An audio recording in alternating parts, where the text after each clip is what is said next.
Dimanche 26 février. Cette année, les dimanches se suivent et se ressemblent. Magnifique temps chez nous. Donc l'occasion de voir un peu la question du sol et entre autres comment le sol se réchauffe ou comment le réchauffement du sol est influencé par la couverture de foin. Puis quelques autres petites observations en rapport avec le sol. Nous allons pouvoir comparer trois situations. D'un côté, la température du sol dans ces châssis dont les vitres ont été mises en place il y a à peu près une semaine. Donc ils sont restés fermés depuis. Le premier châssis ne renferme rien, je réchauffe le sol. Le second, j'y ai semé quelques laitues Batavia pour essayer d'avoir une production précoce. Le deuxième endroit, ce sera cette parcelle qui est la dernière à avoir été convertie, le haut de la partie paillée avec du foin était encore de la prairie au mois d'octobre quand nous avons mis dans un premier temps des feuilles mortes et puis tout à fait récemment, il y a 8 jours, du foin. Et la troisième parcelle, ce sera donc celle-ci. C'est celle où il y avait l'an dernier des salades, des échalotes, dont j'ai enlevé le foin à l'automne pour y semer de la mâche qui n'a pas très bien levé. Ce n'était pas une grande réussite, il y a quand même quelques pieds en train de prospérer. Mais donc ce sol est nu depuis, je pense, octobre de l'an dernier. Et je vais donc planter mon thermomètre à la même profondeur, à peu près 3 cm, ce qui correspond plus ou moins à une profondeur à laquelle on plante et où on sème, pour voir au jour d'aujourd'hui, en cette fin d'après-midi, il est à peu près 16 heures, vous voyez les ombres portées, et pour voir donc quelle est la température qu'atteignent ces trois sols, et on verra donc l'influence de la couverture du sol. Donc voilà mon ombre, je vous salue, chers amis. Alors voilà, j'ai ouvert le châssis il y a quelques instants pour que la température de l'air soit la même qu'à l'extérieur, mais sinon donc c'est resté fermé tout le long. J'ai planté cet appareil qui a 4 fonctions, mesure le pH, mesure la température du sol, donne une indication sur l'humidité du sol, à mon avis approximative, et donne aussi une indication par cette petite sonde ici en haut sur la luminosité. J'ai attendu que cela se stabilise, je vais vous faire un gros plan, et donc l'appareil s'est stabilisé à 17 degrés.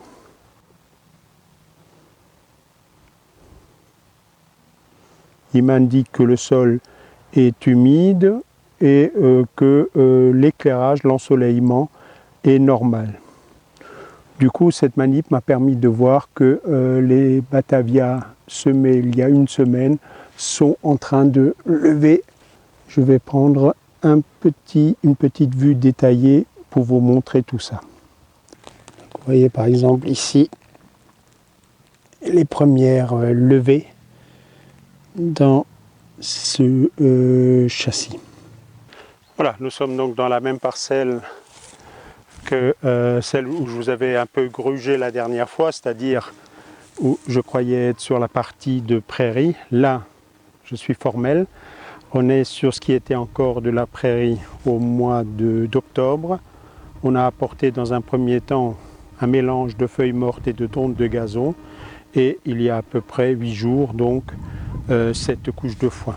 Donc, je vais dégager la couche de foin pour voir qu'est-ce qui se passe en dessous, ou ce qui se passe en dessous. Donc ici, les feuilles qui sont, vous ne le verrez peut-être pas à la caméra, mais moisies. Il y a là un réseau de filaments de champignons, d'ifs.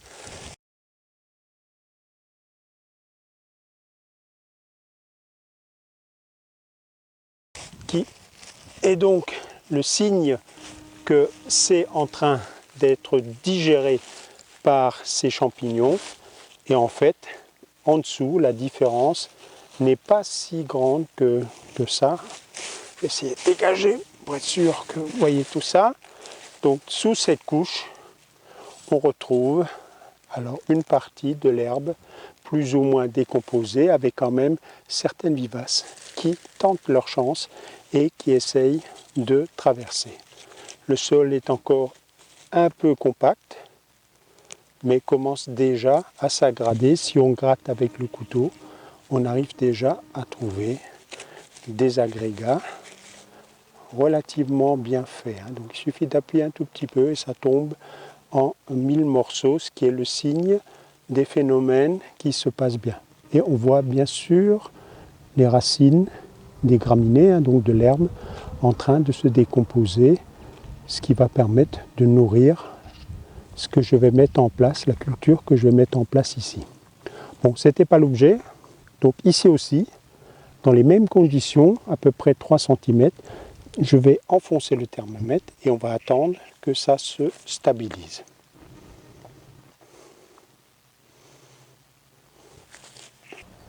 Et voilà le verdict. Donc l'appareil se stabilise ou s'est stabilisé depuis quelque temps déjà à 8 degrés. Et on voit donc que sous la couche de foin, le sol est beaucoup plus froid, ce qui est tout à fait logique, puisque donc au printemps, le sol se réchauffe à la fois par le rayonnement que la surface, surtout si elle est sombre, va capter et va transmettre en profondeur dans le sol, cette transmission se faisant d'autant plus efficacement que le sol est compact. Donc sous le foin, on a d'abord une surface claire, donc qui réchauffe, qui capte moins le rayonnement solaire, et on a aussi le fait qu'une couche isolante, un peu comme un gros manteau qui nous empêche d'avoir froid en hiver, mais qui là, en l'occurrence, empêche l'air de réchauffer le sol qui se trouve en dessous. Et donc, il est tout à fait logique que sous une épaisse couche de foin, le sol soit plus froid. C'est un des défauts majeurs de cette façon de jardiner et on va peut-être réfléchir un tout petit peu à comment on peut s'en sortir quand même. Voilà, alors donc ici sur la parcelle nue mais sans châssis, la température à la même profondeur que tout à l'heure se stabilise vers 12 degrés. La différence s'explique évidemment par deux choses, l'absence de vitres qui fait qu'une partie de la chaleur incidente, celle qui arrive sur le sol, s'échappe à nouveau, alors que dans le châssis, une partie de cette chaleur qui essaye de s'échapper est retenue par la vitre. Et deuxième chose, pas négligeable du tout ces jours-ci, c'est le vent. Et donc le vent va évaporer une partie de l'eau et va provoquer un rafraîchissement du fait de cette évaporation d'eau. C'est un peu comme quand on sort de la mer ou quand on sort d'une piscine et qu'on se prend une petite brise, on a tout de suite la chair de poule. Il se passe la même chose pour le sol.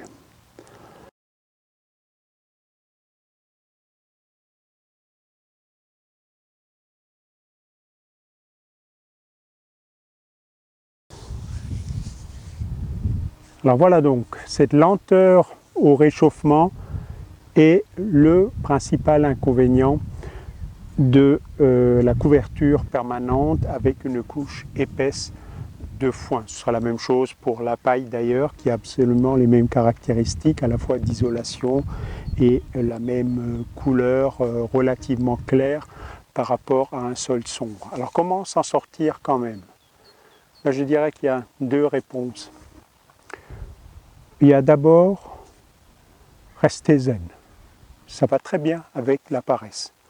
Bien sûr, on a tous envie au printemps de manger les premiers radis, les premières salades, les premiers ceci, les premiers cela. Et les supermarchés, les hypermarchés savent très bien profiter de ça pour nous vendre des légumes insipides, produits et forcés en serre, à des prix élevés, avec des marges plus intéressantes. Et le commerce montre qu'on se précipite là-dessus. Donc, première chose, c'est de laisser les choses autour de vous s'agiter et de savoir que à peine 15 jours plus tard, vous aurez des légumes de qualité qui ont du goût, qui ont de la saveur. Mais ce n'est qu'une moitié de réponse, je dirais. La deuxième partie de la réponse est dans ces châssis que, suite à ce constat répété, j'ai mis en place l'an dernier, donc au mois de mars, de façon à pouvoir préparer, et ça va commencer, je voulais le faire aujourd'hui, mais sans doute demain, mettre en place les semis dans ces châssis où on a vu que la température du sol est bien plus convenable.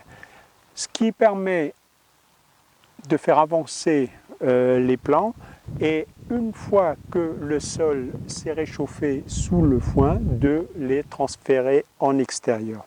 Alors ça représente un petit travail, un petit investissement, le travail de réaliser ces châssis et surtout de les surveiller. Donc pour quelqu'un qui n'est pas à proximité, le risque est évidemment la surchauffe de ces châssis dans la journée, quand il fait très très beau, avec des jeunes plantules, cela risque de griller. Et puis par ailleurs, vous le voyez ici, il faut arroser assez régulièrement puisque du fait de la vitre, on ne bénéficie plus des pluies. Donc ça suppose un petit travail, mais avec ces deux châssis, je produis suffisamment de plants, et même trop. L'an dernier, j'en ai gaspillé, on va dire, pour planter à peu près tout ce que j'ai planté dans mes 400-500 mètres carrés. Il y a aussi que certains légumes ne supportent pas le fait d'être repiqués, en particulier les carottes, même si un forumeur m'a un jour écrit qu'il l'avait fait et que cela avait bien marché. Mais disons, il y a quelques rares légumes qui ne supportent pas cette manipulation, ou en tout cas n'apprécient pas cette manipulation, et donc là, il faut attendre. Ceci dit, les carottes, de toute façon, c'est un légume, je dirais, d'été, et surtout pour les carottes de garde d'automne, donc on n'est pas à quelques jours près. Enfin, dernière chose, de même qu'un sol sous couvert se réchauffe beaucoup plus lentement au printemps, il faut aussi savoir que le même phénomène se produira à l'automne, mais à l'inverse. Donc un sol couvert va se refroidir beaucoup plus lentement, et donc pour tous les légumes d'automne, on peut rallonger la saison d'autant, voire même un peu plus, puisque j'ai souvent encore des légumes pas trop frileux qui sont encore actifs, qui poussent encore au mois d'octobre, début novembre. Bien sûr, cela dépend aussi du jeu de la météo. Donc voilà pour cette question très importante. Je ne voudrais pas que des gens se leurrent et se fassent des illusions.